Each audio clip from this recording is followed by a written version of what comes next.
আজকের ভিডিওটা আপনারা যে থাম্বনেল আর টাইটেল দেখে এসেছেন, আমরা তার বিরুদ্ধে বা সেটা করবেন না।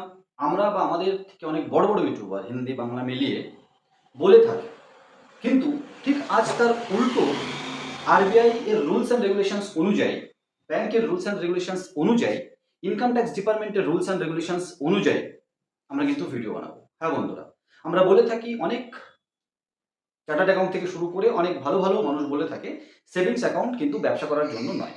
একদম ঠিক, সেভিংস অ্যাকাউন্ট ব্যবসা করার জন্য নয়, কিন্তু যতক্ষণ আপনি আরবিআই এর এই রুলস অ্যান্ড রেগুলেশনসটা না মানছেন বা ফলো না করছেন। কি সেটা? আমরা ব্যবসা করার জন্য জানি single OPC, one person company হয়, প্রাইভেট লিমিটেড কোম্পানি হয়, পার্টনারশিপ ফার্ম হয়, ট্রাস্ট হয়, এনজিও হয়, আরও আপনাকে রেজিস্টার করতে হয়। আলাদা আলাদা অথরিটির কাছ থেকে করে আপনি আপনার ডেডিকেটেড যে লাইন সেখানে ব্যবসা করতে পারেন। তাহলে প্রাইভেট লিমিটেড কোম্পানি বা ওয়ান পার্সন কোম্পানি ছাড়াও একটা প্রোপাইটারশিপ ফার্ম রেজিস্ট্রেশন বলে কিন্তু একটা ব্যবসার জায়গা থেকে যায়, এবং সেটাও কিন্তু প্রোপাইটারশিপ ফার্ম খুলেও কিন্তু আপনি ব্যবসা করতে পারেন। প্রায় 2 কোটির ওপরে কিন্তু ভারতবর্ষে প্রোপাইটারশিপ ফার্ম চলছে, আর সেখানে শুরুতে আপনি চাইলে সেভিংস অ্যাকাউন্ট দিয়েও ব্যবসা করতে পারেন। আর এই প্রোপাইটারশিপ ফার্ম খুলতে খুব একটা ঝক্কি কিন্তু পোহাতে হয় না, খুব একটা খরচ হয় না। এমএসএমই সার্টিফিকেট আপনারা জানেন, উদ্যম আধার, আপনারা জানেন ট্রেড লাইসেন্স বা মিউনিসিপ্যালিটিতে দোকান শপ অ্যাক্টে যে লাইসেন্স হয়, আপনারা জানেন জিএসটি রেজিস্ট্রেশন, আপনারা জানেন সিএ একটা সার্টিফিকেট প্রোভাইড করে। আরও কিছু ক্যাটাগরি আছে যেখান থেকে মোটামুটি যদি এমএসএমই বা ট্রেড লাইসেন্স, এমএসএমই বা সিএ সার্টিফিকেট, ট্রেড লাইসেন্স বা শপ অ্যাক্টের ট্রেড লাইসেন্স বা শপ অ্যাক্টের সার্টিফিকেট যদি আপনার কাছে মোটামুটি দুটো থেকে থাকে, আপনি কিন্তু এই প্রোপাইটারশিপ ফার্ম খুলে ব্যাংকে গিয়ে আপনার ট্রেড নেমে, বিজনেস নেমে কিন্তু অ্যাকাউন্ট ওপেন করতে পারেন। আপনারা জানেন একজন প্রোপাইটার, একজন ইন্ডিভিজুয়াল যখন জিএসটি রেজিস্ট্রেশন করে লিগাল নেমে, তার প্যান কার্ডের যা নাম তাই কিন্তু আসে, কারণ প্রোপাইটারশিপ ফার্মের ক্ষেত্রে কিন্তু প্যান কার্ড ছাড়া লিগাল নেম থাকে না। কিন্তু ওই জিএসটি রেজিস্ট্রেশনের সময় দ্বিতীয় পেজে গিয়ে দেখবেন ট্রেড নেম চাই, একটা হচ্ছে লিগাল নেম যেটা প্যান কার্ডে থাকে। প্রোপাইটারশিপের ক্ষেত্রে নিজেরই প্যান কার্ড থাকবে, কোম্পানির তো থাকবে না।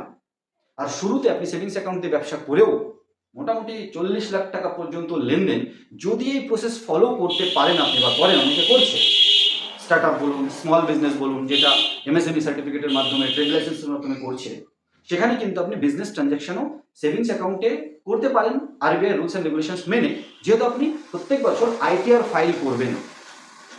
এবং এক্ষেত্রে এমএসএমই সার্টিফিকেট, ট্রেড লাইসেন্স হয়ে যাওয়ার পরে আপনি কিন্তু ব্যাংকে অ্যাপ্রোচ করলে আপনার পার্সোনাল কেওয়াইসির সাথে সাথে প্রোপাইটারশিপ ফার্ম হিসাবে আপনার ট্রেড নেমেও কিন্তু ব্যাংক অ্যাকাউন্ট ওপেন করা সম্ভব। আর এটা আরবিআই রুলস অ্যান্ড রেগুলেশনস মেনে আপনারা এটা করলেও কিন্তু প্রোপাইটারশিপ ফার্মে সেভিংস অ্যাকাউন্টেও মোটামুটি টার্নওভার 40 লাখ বছরের নিচে আপনি কিন্তু করতে পারেন। কিন্তু সেক্ষেত্রে একটা দুশ্চিন্তা কিন্তু থেকেই যাবে, সেভিংস অ্যাকাউন্টে করা ইউপিআই ট্রানজ্যাকশন বলুন, সেভিংস অ্যাকাউন্টে করা কোনো অ্যামাউন্ট কিউআর কোডে আসা বলুন, আপনার ব্যাংক অ্যাকাউন্টে আসা বলুন, যদি ফ্রড অ্যাক্টিভিটিসের সাথে যুক্ত থাকে আপনি কিন্তু ডাইরেক্ট জুড়ে যাবেন। কারণ প্রোপাইটারশিপ ফার্মে কিন্তু আলাদা কোনো এন্টিটি না থাকার কারণে আপনার ব্যবসার লস লাভ সবটাই কিন্তু আপনার। কিন্তু আপনি সেভিংস অ্যাকাউন্টে ব্যবসা করতে পারেন একটা টার্নওভার পর্যন্ত, মোটামুটি 30 লাখ 40 লাখ টাকা পর্যন্ত, আর এটা আরবিআই রুলস অ্যান্ড রেগুলেশনস মেনে। কিন্তু বন্ধুরা আবারও বলছি, এই প্রোপাইটারশিপ ফার্মের ক্ষেত্রেও সঠিকভাবে যদি আপনাকে ব্যবসা করতে হয়, আপনি এমএসএমই সার্টিফিকেট, আপনি ট্রেড লাইসেন্স, আপনি সিএ সার্টিফিকেট, আপনার পার্সোনাল কেওয়াইসি নিয়ে যাওয়ার পরে কিন্তু ম্যাক্সিমাম ব্যাংক আপনার ট্রেড নেমে, ব্যবসার নামে কিন্তু ব্যাংক অ্যাকাউন্ট খুলে দেয়, কারেন্ট অ্যাকাউন্ট আলাদা আলাদা ভেরিয়েন্টের, 2000, 5000, 10,000 এরকম মেনটেন্যান্সের, এবং সেখানে আপনার একটা ভালো সুন্দর ব্যবসা করতে পারেন। আর সেই কারেন্ট অ্যাকাউন্টে কিন্তু এই যে ব্যবসার কথা বলা হচ্ছে, এটা হচ্ছে ব্যবসায়িক লেনদেন। আপনি যখন লাখ লাখ টাকার জিনিস হোলসেলার থেকে কিনছেন এবং দোকানে এনে আপনি বিক্রি করছেন, বন্ধুরা আপনি ডিএমটি মানি ট্রান্সফার বা ইউপিআই কে, স্ক্যান পে কে কিন্তু সেভিংস বা কারেন্ট কোনো অ্যাকাউন্ট থেকে ডাইরেক্ট আলাদা আলাদা ব্যাংক অ্যাকাউন্টে, মানে আলাদা আলাদা কাস্টমারকে পাঠিয়ে লাভ করবেন, আর ফ্রিতে বা অল্প চার্জে যেটা ব্যাংক অ্যাকাউন্ট থেকে করতে দেয়, তার জন্য কিন্তু এই ব্যবসায়িক লেনদেন নয়।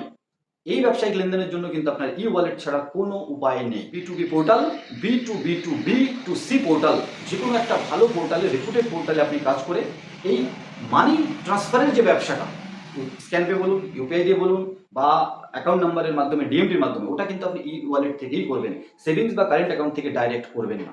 প্রথমত যদি আরেকবার ভিডিওটা মনে থাকে বা আরেকবার রিমাইন্ডার করে দেখেন, তাহলে কিন্তু আপনি বুঝতে পারবেন সেভিংস অ্যাকাউন্ট থেকে কোন কন্ডিশনে প্রোপ্রাইটারশিপ ফার্ম হিসাবে আপনি ব্যবসা করতে পারেন। আর প্রোপ্রাইটারশিপ ফার্মে ব্যবসা করার ক্ষেত্রে শুরুতে সেভিংস অ্যাকাউন্ট, পরে কারেন্ট অ্যাকাউন্ট কিভাবে খুলবেন সেটাও আমরা আলোচনা করার চেষ্টা করলাম। ছোট্ট এই ভিডিওটার মাধ্যমে আমরা চেষ্টা করলাম আরবিআই রুলস অ্যান্ড রেগুলেশনের মধ্য থেকে আপনি কিভাবে সুন্দরভাবে ব্যবসা করতে পারেন এবং বছরে একবার সুন্দর করে আইটিআর ফাইল করে সেভিংস অ্যাকাউন্টেও খানিকটা ব্যবসা শুরুতে করতে পারেন, আপনার আইডিয়াকে টেস্ট করতে পারেন, তারপরে অবশ্যই প্রাইভেট লিমিটেড কোম্পানি, ওপিসি বা কারেন্ট অ্যাকাউন্ট খুলে আরো বড় লেভেলের ব্যবসা করতে পারেন। ভিডিওটা কেমন লাগলো কমেন্ট সেকশনে বলবেন।